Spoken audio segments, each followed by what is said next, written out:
I'm Kevin Davis. This is the Catholic Family Podcast, and we are streaming live with a friend of the show. Tony's been on before, a couple months ago, before I went over to the US. And he's back talking about a very different topic today, and one that is very near and dear to my heart. And I think should be near and dear to a lot of the people here watching. Sorry for being a bit late. My computer decided to just freeze right before we went live. So you guys know how that is. I guess as we usually say, it's probably the devil trying to get his fingers in so people don't actually hear this good information that Tony's going to tell us about. And it's a really cool topic, and it is about classical education, which I believe, again, I hope I didn't get this wrong, kind of stems from Jesuit education back 500 years ago, and how you can do it at home. Tony's going to try to walk us through that and how he can help you guys do it. As a homeschooler myself, I was homeschooled up till the age of 14. When I went to Omaha, Nebraska with Bishop Hevrunas. I have a lot of good things to say about homeschooling. Unfortunately, in Germany, I can't do it right now, but who knows what God will bring. And so I'm very happy to learn more about the opportunity to do this as a homeschooler, but just really also what exactly classical education is. So Tony, thank you very much for coming back on the show. Oh, my pleasure. My pleasure, absolutely.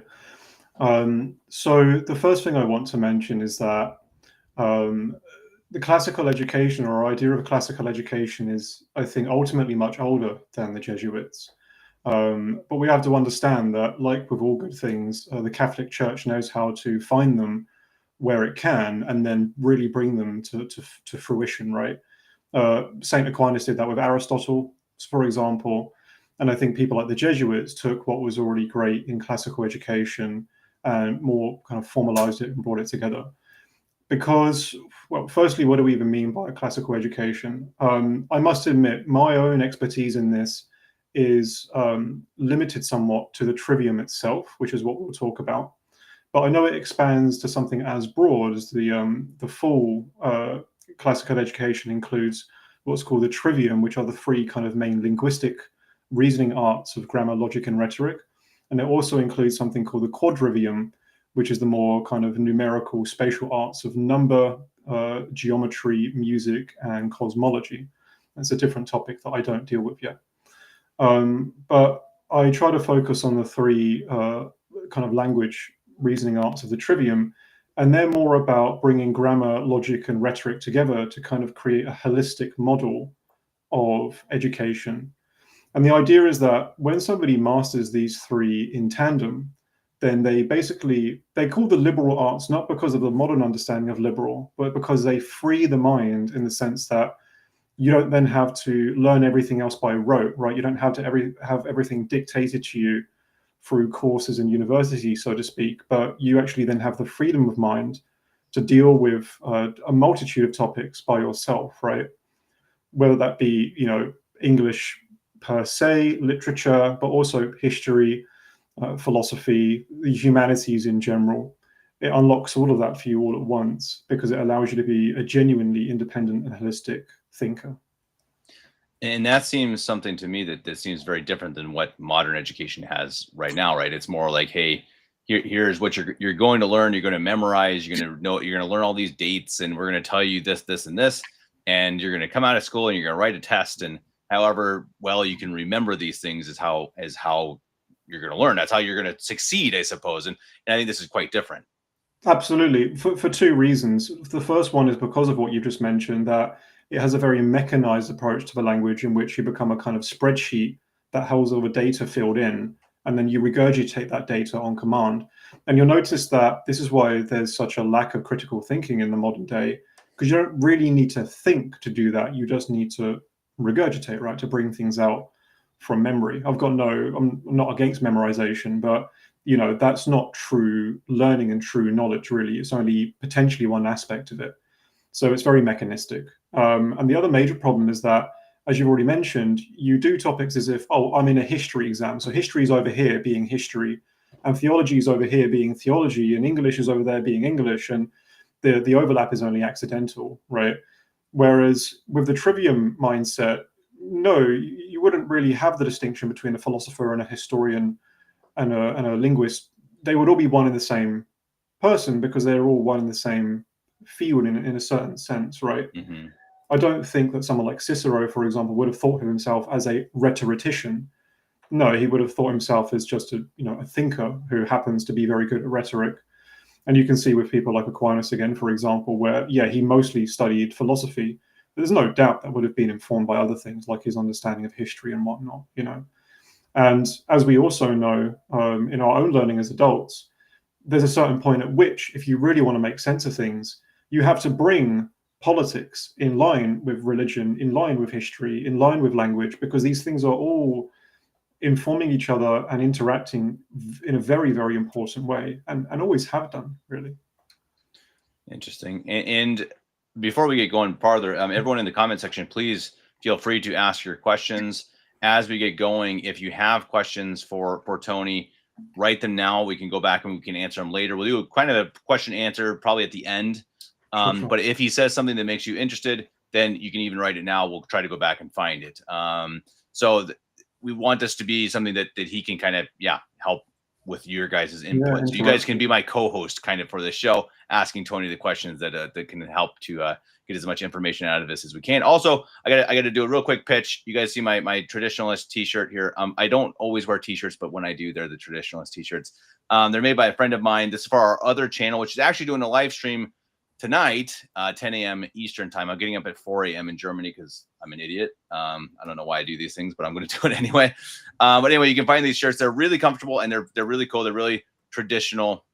They got some great quotes over at Edeline Rose Prints on Etsy. So go check those out. She's a good friend of mine and has a nice little Etsy shop that you can check out she has got a bunch of baby stuff too. So I know it's not just traditional stuff, though babies are as traditional as you can get, right? And okay, so Tony, back to it. So I guess before we get into it real quick, I mean, it's something that interests me. I don't know if you have an answer for this, but why do you think we got away from this classical education? Why did we get more into this modernized form of, again, just kind of regurgitating, just kind of, I'm gonna learn this date, and this date, rather than actual learning how to think? I think there's a bunch of different reasons for that. There's some that are kind of obvious on the surface of it. There are some that you can call more conspiratorial, but then again, the word conspiratorial doesn't mean false because, well, look at history. But I think that the first place to look is, I can't remember the name of the book, but I think someone wrote a book explaining that the birth of what we call the modern education system, I think, was born in Prussia before it became Germany, right? And that was actually to basically create factory workers and soldiers. Okay, and that's where you actually had this compartmentalized system, right? Different age ranks. You had people all running by very clear time slots and bells and that kind of stuff, like you would have in a factory. Now, a factory worker doesn't really need to be a holistic thinker, right? They don't need to be dynamic. In fact, they just need to do their role very, very well, like a soldier does, right? Especially if you're going to put them in somewhere like the trenches. So I think the idea of that was, we need specialization because we still need people to be specifically productive with certain fields of activity. But you don't necessarily need people to be genuinely clear and intelligent thinkers, right? Which, again, why I think of it as so-called mechanistic thinking. You need people to live and act like machines, but not really like humans, not really. We can talk about that more broadly, about how that serves things like states that don't necessarily have the human soul as their main priority, how that helps people to become more consumeristic and more, economic in either the communist or the capitalist sense, I suppose, but that could be a whole other conversation. But I think you see what I mean by that generally, right? Another thing this boils down to is that one way to keep people to tyrannize other people is to keep them stupid, right? And as we see in our modern day with how much nonsense there is everywhere from every single angle, from the news and the internet and people we meet and whatever, you can cut through so much of that if you just learn basic logic, for example, or if you know what rhetoric is and you can spot it like that. But if you don't do that, it just washes over you like spellcraft, right? Which is very useful for advertisers and media pundits and politicians and all other kinds of lives. Well, it's interesting too. We have to say that Prussia was also Protestant, so there's probably a connection there. The Protestants, they are the root of a lot of the issues in the world today. Certainly, Martin Luther and his whole revolution definitely set us on a very bad path, especially here in much of Europe. Well, good then. So, Mhm. so I'm also interested. Okay, again, before we get going, what made you interested in this? Why did you say, hey, I'm, going to go and try to learn more about a classical education? What brought that to you? So it was the Trivium specifically, okay, and I really want to emphasize that. And even then, I'll say at this point, I've been looking at it for a few years. I haven't exhausted my knowledge of it. There will be scholars out there for sure who know much more about it than I do. So I really want to emphasize that. Um, what I'm still offering, though, is being of value to the people who I've been working with, which is why I've got confidence now to speak about it. So how did it all begin? Well, it's kind of rooted in my education in philosophy. I mentioned that briefly during our last call, but the problem was that I did so-called philosophy in a modern university, okay, extremely left-wing university. And I partly went there because I wanted to pursue truth, right? Because I thought that's what Hmm. philosophy was all about. So I did it for about 5 years. And I remember after those 5 years, I turned to one of my classmates at the time, and we had quite a sober conversation where he said, "Look, we've both got the top grades, right? Because we did. We came out with very good grades from that course. We both know how to write essays. We both know all the philosophers. We both know all of the arguments and how to make them and how to get the marks." And then I turned to her and said, "But do you actually know how to figure out what's true compared to what's not?" And she had to pause for a second and then turn around and said, Hmm. "No, no, not really." And I thought, yeah, that's a problem, isn't it? It's a problem. So I decided not to go back to university for obvious reasons. And I thought it was about time to backtrack, right? To go back to some basic principles. For one path or another, I came across Aristotle, for example, and his basic laws of thought, which I pin a lot of work on because I think they're crucial. The law of non-contradiction, for example. Most Catholics, luckily, are quite aware of them. And then I came across work on the Trivium, particularly the book on the Trivium by Sister Miriam Joseph, which I think was written in the 1920s. It's probably the most, if you type in the Trivium onto Amazon, for example, it's usually one of the first two books that comes up. So I started there.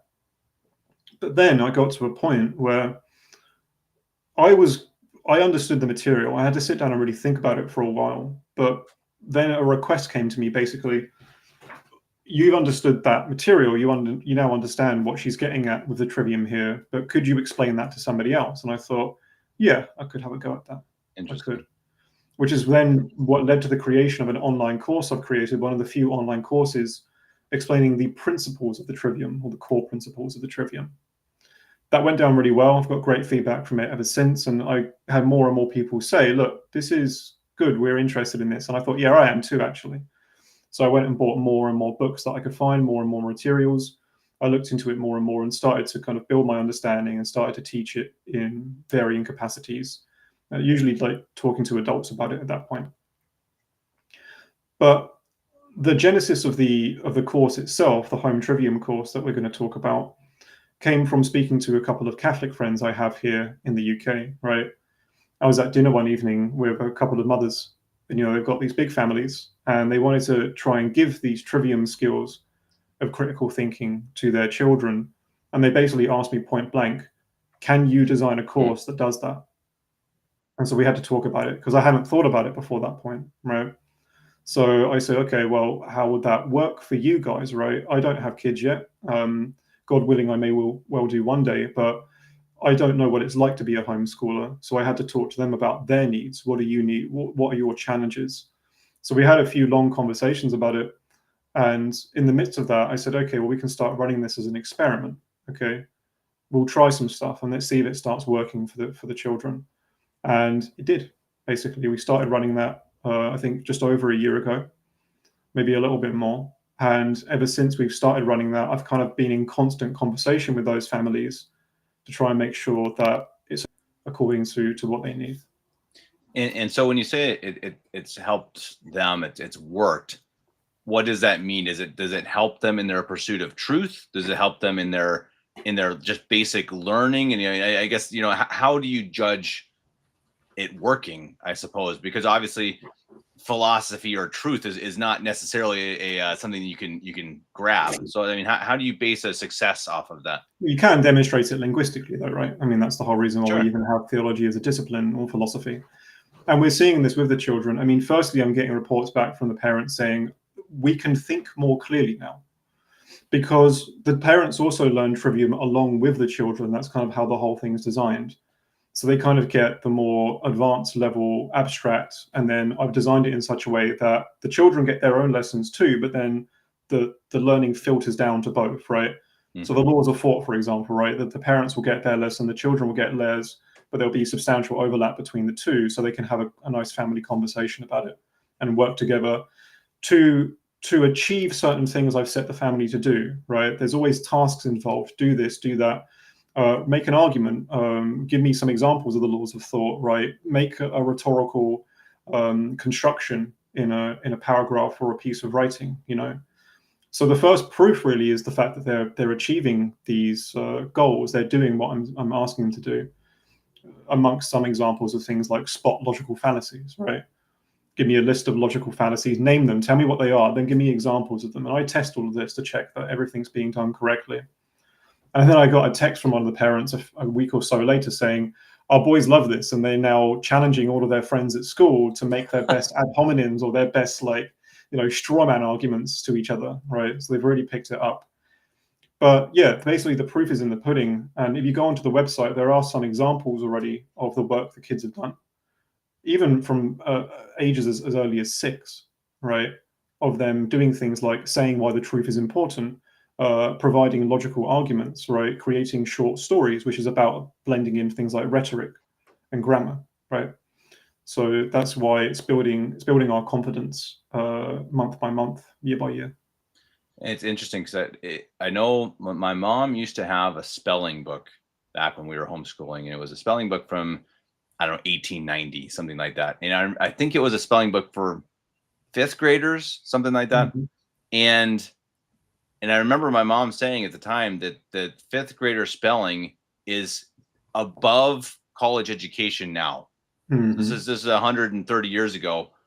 They just had a much higher level of education. So we've lost a lot of things. I think, again, as a society, we just think we're just better than everyone in the past. The past was kind of dirty and grimy and in black and white, right? And I think it's like, boy, you look at what they were learning. Oof, at least the books that I've seen are just a higher level. And this isn't even that far back. You know, this is 130 years ago. And that is interesting. And I think if you can provide children with a challenge and something that they're going to be able to, it just sounds like already it sounds like something that's going to put them a step above, you know, just to be able to critically think. You know, you see so much of that today just on the internet, right? You see someone send out a tweet or a Facebook post or whatever, and you're kind of like, and I was fortunate enough to do a little bit of philosophy in Omaha with Bishop Pipperunas, which was awesome. So I got a lot of the same philosophy that the seminarians were getting in high school. So I was really fortunate with that. And not many people have that. And so I have a little bit of this logic and whatnot that I've learned. And so you can just immediately see, like, wait, what? You know, you see someone post a statement. It's like, no, well, that doesn't make sense. And it does. Maybe it's silly, but I think it absolutely does help. So okay. So then let's get into I guess kind of more the nitty gritty of what it is. So how does this work? So let's say I'm a homeschooler, I'm a father. Unfortunately, I can't, but yeah, I've got 3 little kids. They're also a little too young. But how do I go about doing this? How does this program just basically work? Do you send us books? How does someone sign up for this? Very simply. So firstly, you go to hometrivium.com. Okay. And then on there, you know, you've got the subscribe page and you can do the subscription, which, by the way, I'll add, isn't very much. Okay. I've tried to make it as affordable as possible. Right now, the price is only £30 a month per family. Okay. And I know that some other classical forms of education can cost thousands each month. Okay. Now, because it's still in a semi-experimental stage, I probably will increase the price a little bit over time. But let's just say it will never reach the threshold of thousands per month. It just won't, nowhere near it. So I've tried to make it very affordable. So once the subscription is activated, a few things come into play. Now, the first thing I recommend, which isn't a necessary part of the course itself, but highly recommended, is families also buy a copy of my book. So I wrote a book that I published earlier this year called Understanding the Trivium. Okay.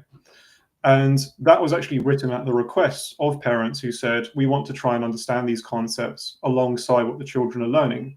So could you kind of break it down for us? So I said, sure, I'll do that. So that's what understanding the Trivium is. So that's the recommended potential first part of the course. It's not essential, but I think it's good for families to have that, because the families who have it now, and again, it's only like £10. So the families who have it have then a reference guide to work with as they go through the book, as they go through the course. Sorry, and we've already noticed that the moment they have to open the issue of categorization, for example, where they go to the categories part of the book, and everything's really clear to follow.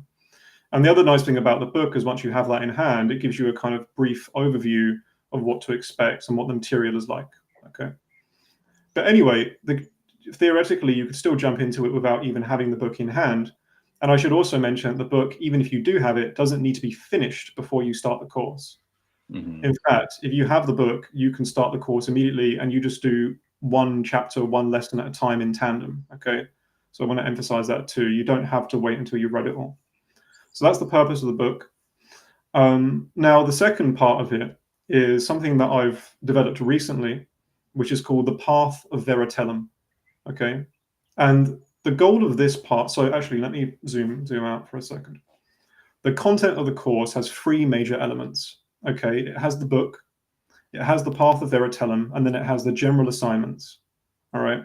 So those are the three parts that work together for families. So if you come in as a subscriber, you subscribe, I'd recommend you buy the book. Don't need to, but great. And then even if you don't, we'll start with something like the Path of Veritellum. And what I'll do is I'll send you the Path of Veritellum basically as a PDF document, right? So you'll have it as the parent. The other thing to mention very briefly, which I'll explain more in a moment, is that the children never have to touch a screen to do this course. Okay, the children don't. That was one of the things that we talked about. I talked about the parents don't want the kids to be locked into the netherworld, which is digital space, right? So I do interact with the parents through it, obviously, because it's a remote course, but the children can do everything by hand, which I think is great. So I send you as the parent a PDF of the Path of Veritellum. Okay, now what is that? I don't want the course to be dry, and I don't want it to be boring, because it's about critical thinking, and it's also about creativity. Okay, so in my mind, if the course itself is not somewhat creative, you're kind of missing the point, right? So the parents said something like this after we worked on Trivium stuff for a while. We want some kind of course which is still very structured. We need a structured part of this that will walk the children through every key concept so they understand it, so that when we give them more free-form activities to do, like write an essay or write a story, it's more easy because they have now actually covered all their bases, right? So we want a structured part of the course and a free-form part. The structured part is the Path of Veritellum. And the Path of Veritellum is very simply a story that you interact with as a family. Okay. And you can read the first chapter of this on the website itself. It's open and available for free. But basically, the idea is that you're in a world in which there are good spirits and bad spirits. And the bad spirits have tried to break the mirrors of the minds, right? Because every mind has a kind of mirror inside it which should reflect truth. Yeah. But if that mirror is broken, then everyone gets confused and no one can live correctly, right? So what you're invited to do as a student moving through this story is to go back through this world and try to restore those broken mirrors, okay, by helping the good spirits to understand things again, right? So that's the premise, that's the backdrop of that. So as you go through the Path of Veritellum as a family, you'll walk through all these different situations in which you need to restore sense to the world by doing things like using categorization correctly, talking about essences, talking about definitions, understanding the laws of logic, applying them correctly, looking for things like fallacies, right? So the idea is that when you reach the end of this story, which I should add, at the end of each chapter, there's a task for you to do, right? So there's a chapter and a task along with a lesson. So by the time you finish this story, you will have covered basically all of the core material of the Trivium course, and it basically mirrors the book kind of almost one for one, almost, right? So that's the second, or in a sense, the first major part that the children will deal with. Now, you as a parent will therefore get the PDF, right? It can be your task to walk them through this story. And then every time they fulfill an assignment, You then take a photo of that assignment and you just send it to me, right? By email or WhatsApp or Telegram, whatever's easiest. And then I'll read that. And each week I give feedback on the work that all families have brought in. Okay. You've told us to create definitions. Have we done it correctly? And I'll read through everything and I'll make sure that you've actually fulfilled the criteria, right? So real quick question. Sure. What's the age frame for this? So obviously you're looking at children of all different ages.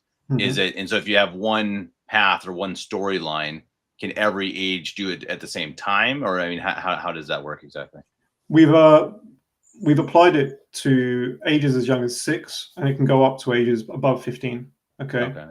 You can see it for yourself, but you'll see that the story is designed in such a way that with the correct parental assistance, then 6-year-olds will still get the major concepts. Okay, that's kind of how we're playing with it. The older children obviously get the concepts even more directly. You know, if you're 12, you can probably just go straight into it.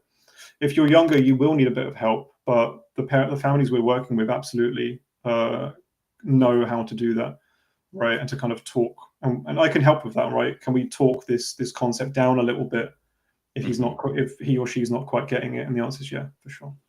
Got it. And so you were saying that they send you a picture of that, I guess, homework. And so what is how much are you involved in? So are you doing monthly phone interactions, or how does that work? Well, no, it depends on what the families really need. But the basic thing that I offer firstly weekly. So along with the subscription, if you're subscribed, I'll offer weekly feedback, right? So usually every Monday I sit down and I give feedback on all of the work. Okay. And then via Zoom or how do you do that? Oh, I do that through writing, through text. Right? So if you've sent me a text through Telegram with all the pictures of the work, I respond on Telegram, right? Okay. Yes, no, maybe. So that's the first thing. Secondly, I'm just generally there to give advice and support and assistance, right? If you've got any pressing questions or you need something confirmed or you don't quite get a concept, I'm usually willing to talk about that, right? I'm quite open to answering questions. I do have families who just give me a quick phone call, right? 5 or 10 minutes. What does it really mean, again, the difference between pathos and ethos, right? Or can you quickly tell my son what logos really is, right? That kind of thing. So I'm usually available for that. And the other final thing that hasn't been able to develop yet fully is a subscription allows you to access the hometrivium.com community, okay, which is basically a big interactive forum, right? Because the only reason why that's not come to fruition yet is because we don't have enough families in the community yet who have started using it. But what I envision is for that to be a place where all of the different families who get involved with this can start helping each other as well, right? We've all run into a problem with Socratic reasoning with the children. Can anyone else give us some advice on that?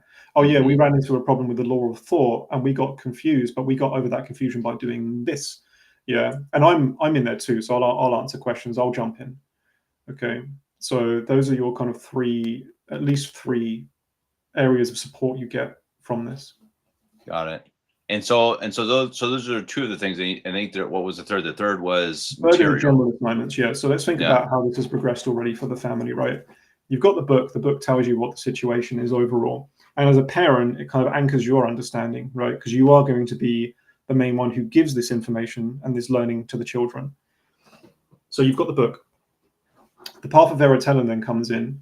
And by walking your way through that as a family, you then understand every major concept that the book outlines, right? So that gives you the children the foundation they need for all the Trivium principles. And then we do the general assignments. Now, the difference between the path of Veritellum and the general assignments is that the general assignments are freeform, okay? So they can be approached in any order, as far as I'm concerned, all right? And they can also be reapplied or, reapproached at multiple levels of complexity, okay? So the way I want to use the general assignments, the way we have been using them, is that if you're a 6-year-old, I'll just give you an example, sorry. An example is something like, convince me of something, right? I don't believe you, so make a compelling argument. If you're a 6-year-old, I'll only expect a 6-year-old level of argument, right? Especially if it's your first time. So as long as you fulfill the basic baseline level of criteria for that, great, because that's at least exercising, it's waking up that skill. and again, bringing in the skills you've now learned from the Veritellum course. Then you can do the other assignments, right? Write a short story, make logical sequences, right? All of these other things, make something boring into something interesting. Yeah. So a variety of different things that will exercise your Trivium skills. Yeah. And then once you've done that, the expectation is you'll go back to those assignments again. This time you need to up your game, right?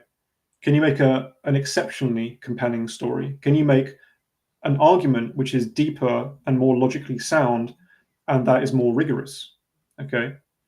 And what I really want to see at some point is basically bridging a gap between children can start this course at the age of 6, but by the time they're finished, we want them to be able to produce stuff that would be university level, right?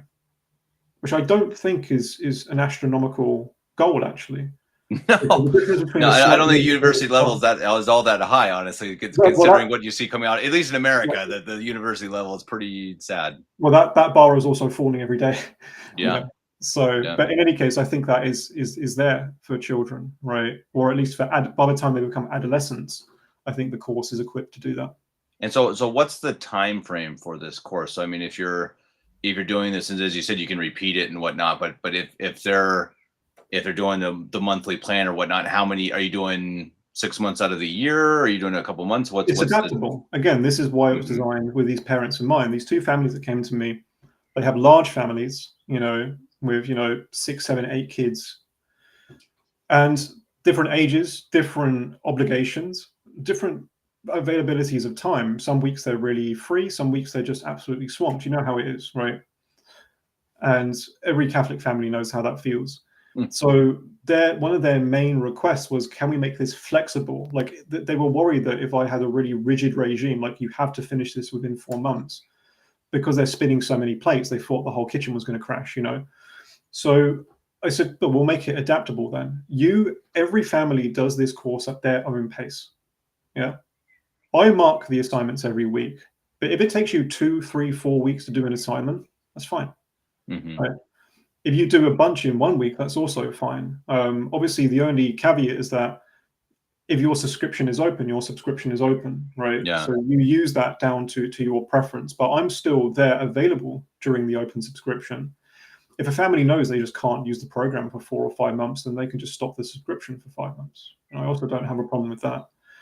But the point is, there's no rigid time scheme as far as I'm concerned, as the one running and managing this, right? You do it at your own pace, wherever that needs to be. Okay. Yeah, and I think it's interesting and it's good. I think that's one of the benefits of homeschooling. I mean, it's again what I think that the idea of putting children in a desk for 7 hours a day, it just, I don't know, there's something like, and part of it because I was homeschooled, so I also know a different way. I know a different way where we worked on our little farm, and you get up really early and you'd milk the goats, and then you come in and you do schoolwork. It was just a very different life, and I think that's to me, that's just a more just natural way, and that the way of just saying, hey, you're gonna sit in that desk and you're gonna work until 3 o'clock. It just to me seems unnatural. It doesn't, and I think you said it so well at the beginning. It seems like something that it is meant to do to prepare you to go work in the factory. Then it makes total sense, and then it's something that's like, do we need that really? And it's always had me questioning modern education. So I'm really, really happy to have stumbled across you. I mean, it's funny how that works, and because it just makes sense that I think we need to try something different. I really do, and I think that like the Sisters of St. Thomas Aquinas in Florida, they're trying to teach a classical education in a way, at least, and I think they're doing a good job. It is not it's pretty expensive, and I think they'd say that too. It's not for everybody, and it's also a lot during the day. But I just appreciate that people are trying something different. It's like, hey, look, the world is going downhill quick, and a big part of it's education. I'm sure you would agree with me. And I say that all the time on the podcast. I mean, I think that obviously losing God in the world is number one, of course. But then I'd say education, and then I would say probably media. But I think education, I think it's second, because I mean, this is what you're putting into children's brains. Well, if education is correct, then media is not even a problem. Yeah. Right. If you get education right, then media is no longer a problem. Exactly. In the same way. That's such a good point. So right. So if the media is telling you a lie, but you've learned logic, and you've learned to spot fallacies and error, then you can say, oh, that's just garbage. I don't need to listen to that. That's such a good point. And it's something that the more you get into that mind space of philosophizing, and my wife and I we talk a lot about these types of things, and you start to really critique the world in a different way. And I think in a good way. Like you watch a Disney movie and you see it very differently. You watch a Disney movie without thinking about it. It's just, oh, it's just a Disney movie. But then it's like, okay, I want to watch this movie and I'm going to think about it. I'm going to actually consider, what is the message they're trying to teach, or what are they trying to get across? And a lot of the time it's not a good message, and I think it's a really interesting thing, that it's like, what we need more people who can actually think. So I'm really happy to see this. And again, everyone who's watching, the link I put up in the comments, hometrivium.com, I recommend you, even while you're watching this, you can go check it out. The book is right below that as well. And it really is fascinating. And it sounds like, what I appreciate too with what you're doing is that it sounds like it was thought out with the help of people who are actually doing it. And I think that's a very, very wise idea. We did have a couple questions. If you're ready do you have anything else before we get into the questions? No, I think I'm happy to jump to the questions. Perfect. There aren't too many. And I'm seriously, if my children were a little bit older, I'd be interested. I mean, I'm going to have to get the book at least, because I am definitely interested in. By all means, have a look. And I can give you I mean, because again, I think we need more critical thinking. We just, and I know I need more critical thinking, not just the world. I mean, I know I am very. Well, my last comment to that is, even a little bit is a world of difference compared to none. Yeah. Right. And that's also what I want to achieve. I know the program I'm offering is not the most, what would you say, comprehensive compared to other, because there are entire schools dedicated to this. So I want to emphasize that too, right? There are entire curriculums you can move through that take many, many years to complete, and you might be in class for 6 hours a day. So I'm really focusing on the core elements as much as possible. But I know that we can still achieve a lot, and I really can achieve a lot with that.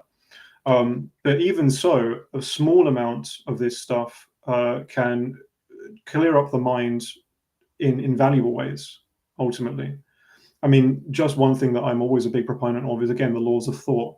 The amount of people who don't know what those laws are and therefore break them on a regular basis is quite staggering. And so much of really stupid thinking, frankly, is just a result of not knowing what those laws are or how they apply. So that one lesson, if you can get that into a child, can leverage a hell of a lot of wisdom.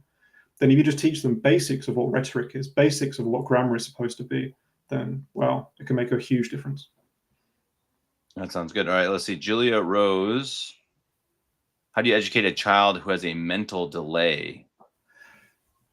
I suppose my first thought about that would be, it depends on the kind of mental delay you mean, because there's a difference, obviously, between things like low IQ or other things like dyslexia.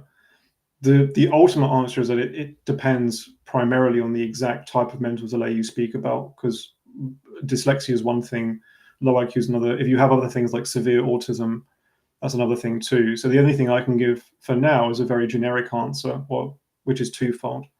Firstly, it obviously requires incredible patience. Okay. And the way I like to teach is to always jump one step back to one other level of simplicity.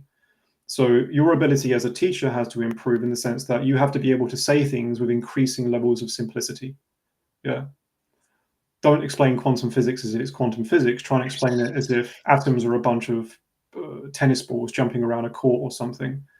And if that's too complicated, can you simplify it again, right? Maybe it's a bunch of balls on a table, whatever. But that's one way of getting down to a level that is digestible for the person you're speaking to. Okay. And the second thing is set your expectations. If the mental delay is too severe, then they might not understand, just using quantum physics as an example here, they won't understand it at the level of a, I don't know, MIT professor. But they could maybe understand it enough to get the basic elements of it. And if that's satisfying for what you're trying to achieve, then maybe that's what you can accept. I hope that's a fair answer to that question. Sounds good to me. All right, as we get going, anyone who has any other questions, please get them in now. We're going to probably stay on for another 5 minutes or so. Answer your questions. So if you have any, let us know. Here's one early on from Gene Moscow. Why did we move from scholastic thinking, and what are the consequences until now? Huge question, and we can either have a big answer or a small answer to that.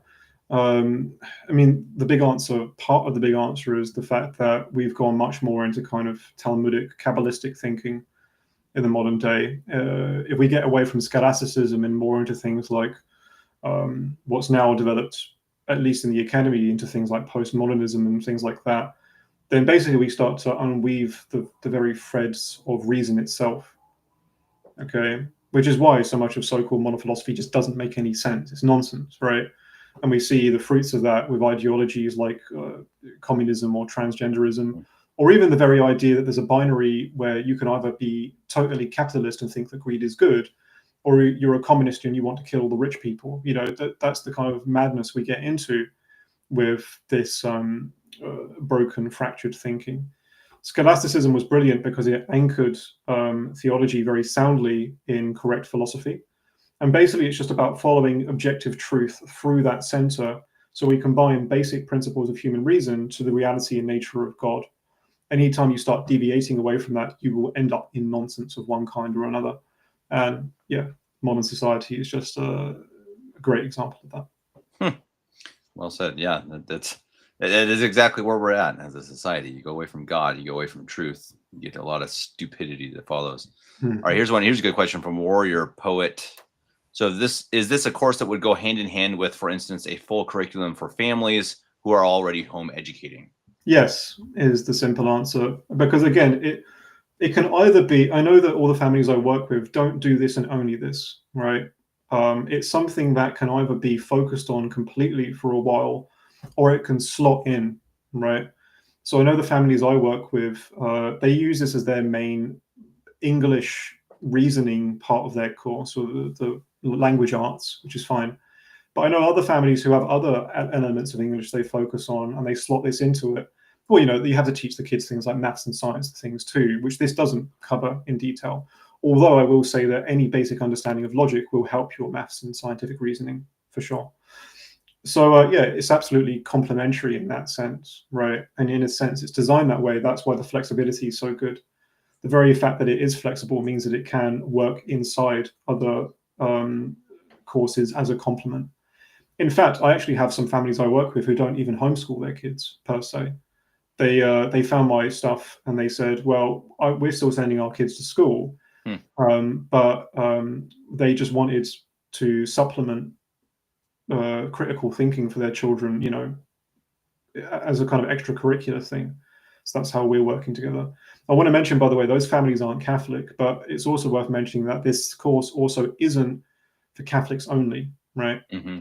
Because the way the Trivium works is that it's completely compatible with Catholicism, but you don't have to be a Catholic to use it, right? In the same way that mathematics is completely compatible with Catholicism, but you don't, you know, it's not like Catholics are the only people who can do maths. So that's the way we can approach it. I think it's a great complement to the faith. The families I work with who are Catholic do use it for that. But I have some parents, for example, I had one lovely woman who called me from the States, and she wanted to try and see if she could use this in tandem with Protestant families who she knows in her local area, because they all want this classical education. And the answer to that is, yeah, it can be adapted for that, for sure. Okay. And that was one of the questions I had. Can this be used by people worldwide, or how does that work? Yeah, it's international, because it's all the core point of it is online, right? So again, it's designed in such a way that the children themselves don't need to be online, right? So you don't have to worry about them getting dragged into the screens. But because my interaction with the parents is digital, I do have people who are interested in the States or in Europe, or theoretically they could be in China for all I care, right? So yeah, it's completely international as well. Got it. And so I'm going to look at your website real quick. I'm going to share this on the screen. Very nice looking website, by the way. I like it. Thank you. I'm going to have you got to come design me a website sometime. Someday. So let's say, walk me through this. So if someone is interested in this, of course, they can look and find out more about you, program, the content, etc. But what if someone watches this and they say, okay, I love it, you know, sign me up. What do they do? Well, it's that subscribe button there on the top. Yeah. And it's very straightforward. Subscribe, monthly subscription, and go through that. Basically, just activate the subscription with a single payment. And then I think it allows you to make it a rolling payment if you want. And voila, you're subscribed to the program. Through that, I'll get your email address, I'll get your contact details, I'll instantly send you at least the path of Veritellum, or I might send you the path of Veritellum and the general assignments all at once. And you can just go straight from there. I mean, if you go to the About page, for example, go to course content.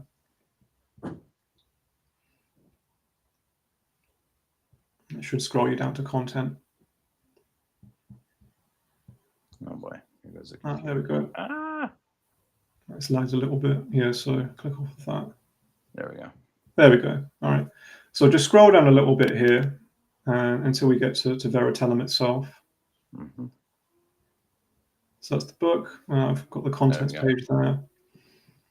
Down a little bit more, because I do actually have the first few pages of it. Yeah, so here we go. And if you click just to the right there, you'll instantly get an idea as a family reading this of how this instantly starts to walk you through itself. Okay. So we won't read this whole story together here because I know it would take some time, but if you click to the right again a little bit more, right, it sets up the story of Veritellum. It sets up the idea on what's at stake. Please go to the next one. Oops. You can do it that way too. Yeah, so to the right again, that's fine.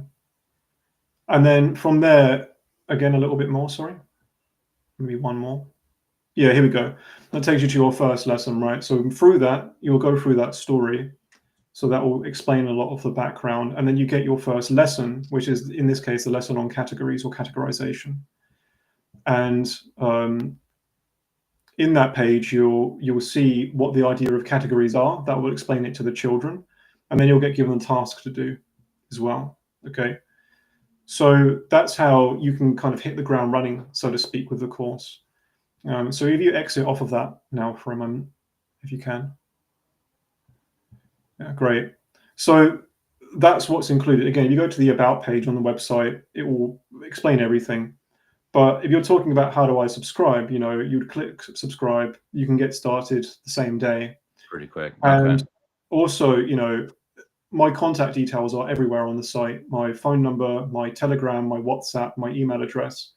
If you've got any questions, just let me know. Okay. So send me a text, send me an email. And if you also want to just have a 10-minute, by the way, before we get started, can I just talk to you to clarify some things? My answer is, yeah, of course you can. Of course you can. All right. I'm more than happy to. So, yeah, it should all be fairly straightforward, I hope, for anyone trying to get involved. I imagine we're going to have, I think people are going to ask us, have you had a priest look over this material? I've shown it to a couple of priests, yeah, and of course they're very busy. Is the problem? Yeah, I get it. Yeah. There's actually a Telegram chat I'm in with 2 priests, and they've both looked at it and they had an overview and they said this all looks great. Nice. But we haven't had a full conversation about the details of it yet because they're off, running around 5 or 6 different countries trying to give the sacraments out. My original plan for this show, for this podcast, was to get every show approved by a priest. So if I did a podcast, I'd have a priest watch it and make sure it's fine. And I did it. I tried a couple, like for a week. It's like, this can never possibly happen. No, but they're too busy. They're just too busy. Yeah. No, so I've had a couple of priests who have seen the website. They said it looks great. The other thing I know for certain is that my resident priest here in the UK, I gave him a copy of the book, Understanding the Trivium, which is basically the course, right? So I gave him that and he loved it. Nice. So he has actually read that and said 2 thumbs up from me. Cool. So I know that the priests are satisfied with what's there. Okay. Perfect. I know that will make people happy. Well, that's awesome. I don't know if anyone else has any more questions.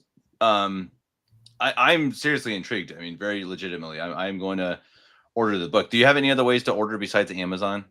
Unfortunately not, because I self-published through there. I figured, yeah, exactly. That's it. They make it way too easy. It makes me. They do make it makes too me crazy. Yeah, that's the trap. That's the. I boycott Amazon. I guess I may have to. I may have to make an exception or something. But we'll see. No, it is really interesting. I mean, I really hope that people watch this and give it a shot. I mean, because again, my point of view is what can you lose? I mean, try it for a couple months. If you Well, hate there is it, that. then can you just unsubscribe? So I suppose you subscribe for a month. Can you just Yeah. cancel after one day and you just pay for 1 month? I guess. Yeah, exactly. You can just try it. If you don't like it, it's not for you. It's not working for the family. No harm done. And I even have families again who, because they're so, I mean, we have one family here who became super busy because they tried to move country, and there was like, Mm, 8 kids. So they just had to pause for a while, sure. right? Because they were really, really busy for most of the year. So I have no problem with that. It's just, if the subscription is active, you use the course as it's intended. And if the subscription is closed, then technically you still have access to the materials actually, but you just won't get that feedback and interaction with the course as it's fully intended. But no, try it, adapt to it, or allow it to adapt to you is kind of how I've always wanted it to play out. You see. Awesome. No, I love it, and it sounds well thought out. It sounds like something that it's doable, and I think it's again, being a father of 3 young children. It is it can be a little chaotic. So I think making it flexible is certainly a good idea. But I can't stress it enough. I mean, I really think this is a really good step. I think that the classical education, that there's so many of these things again that we just our times lose. We gain things. Our technology is incredible. We're talking, you're in England, I'm in Germany, people are watching in America. That's incredible. Like, that technology is insane. I mean, people 100 years ago truly could never have imagined it. But we've also lost things, and I think that that's something that's really good to try to go back and recapture that ability to and especially that ability to be able to think. And I think you're so right that if you can get that basic foundation of how to look for truth and how to reason and how to understand logic, etc., it can help you through everything. It can help you through everything you learn, every other Mhm. subject in life. Like, because again, how important, and you as a convert too, right? I mean, how Yes. important is it just to have that search for truth, right? I mean, if you actually, hey, I just want what is true, and I mean, boy, what does that bring you to? Brings you to the true faith. Exactly, which is the whole point. It's the whole reason why we're here, right? Exactly. So it acts as a filtering mechanism. It helps us to defend the truth. Ultimately, it helps Catholics, for example, to do apologetics as well, right? That's why many of my apologetics students or people who I work with on apologetics love the Trivium, because it answers so much and it gives them so many tools to work with, because both logic and rhetoric are important. No better rhetorician than our Lord Jesus Christ himself, for Hmm. example, right? That's why the parables and his speaking was so powerful. But it was all based on truth, logos itself. So yeah, these are all tools we can use to recognize, support, and defend the truth as well, which is a huge thing in life. Yeah, absolutely. It's funny you say that too, because it's so funny. You go to mass and you get the gospels, and it's still. I mean, I'm 36 years old, and it's so often that I hear it again. I'm like, wait a second, do I actually understand? Like a whole new level of Christ's words. It really Mhm. is true. It's incredible, the depth of. I mean, it's not surprising, obviously, but it is pretty amazing. Let's see. We have one more question, and we're going to go. This is from Thomas. How does this compare to the Sisters of Saint Thomas Aquinas, the Queen of All Saints Academy? Their seniors are impressive. Makes me want classical apologetics. I don't know if have an answer for that. Well, I was going to say you might be able to answer this better than myself now, because I haven't looked into their work in detail. But you seem to be I, quite I I've familiar. I've interviewed them, but I couldn't tell you really what their actual curriculum is. I know they spend just incredible amounts of time in putting it together.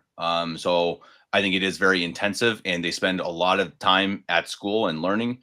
And yeah, I've seen some of these children too, and they are very impressive. And I but bet. again, but just again, and I think Tony's not offering that level of stuff, and I think that's fine.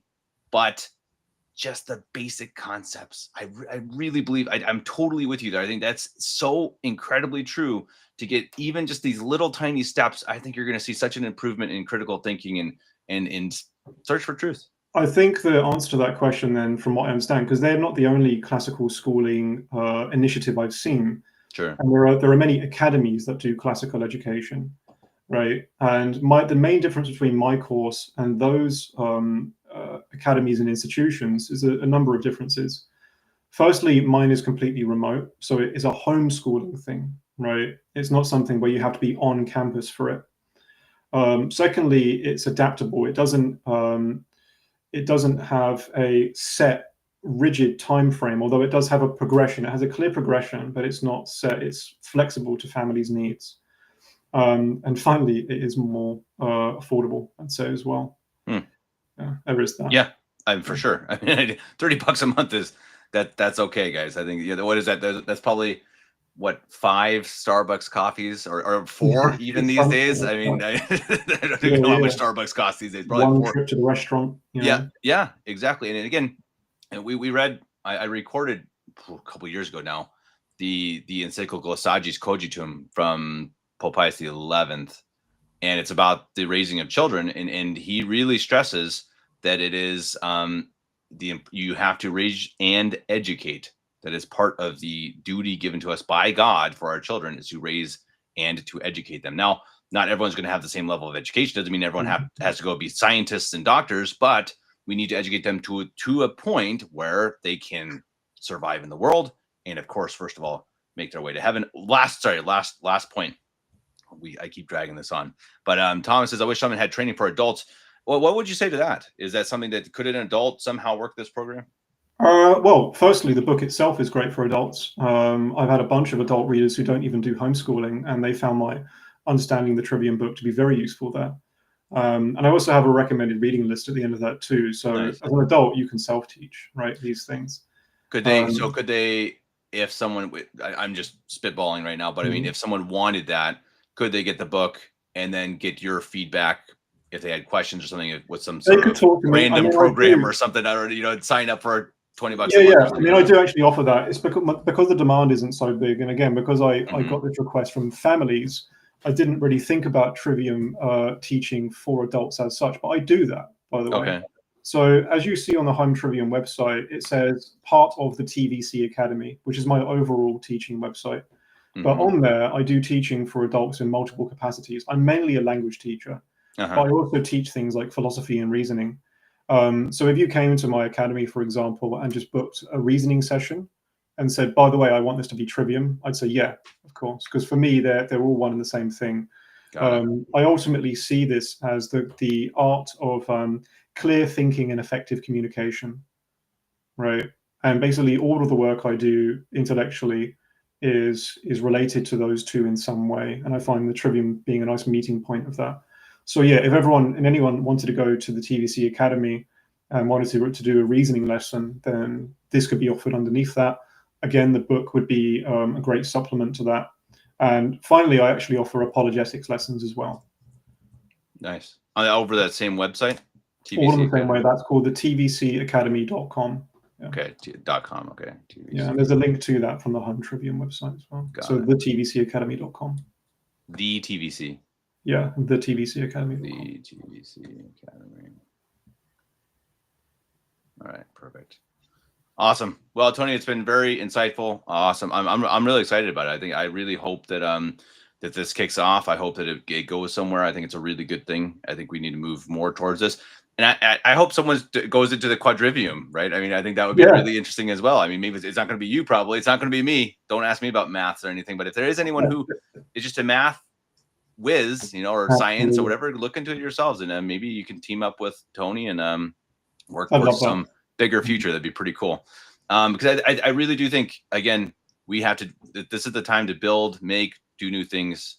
And I appreciate Tony and others who are doing those. And I hope everyone goes out there and checks them out. Again, the website for this is hometrivium.com. Tony, I appreciate it. We're going to get out of here before the hour mark so that people don't see the 100 and freak out. I appreciate it. We'll talk to you again sometime. I'd love to go into some depth on some of these topics. I think philosophy is super, super interesting. And I think if people have the desire, we'll do it again sometime. Everyone, God bless you. Go check it out. Tony, till next time. Thank you. God bless you.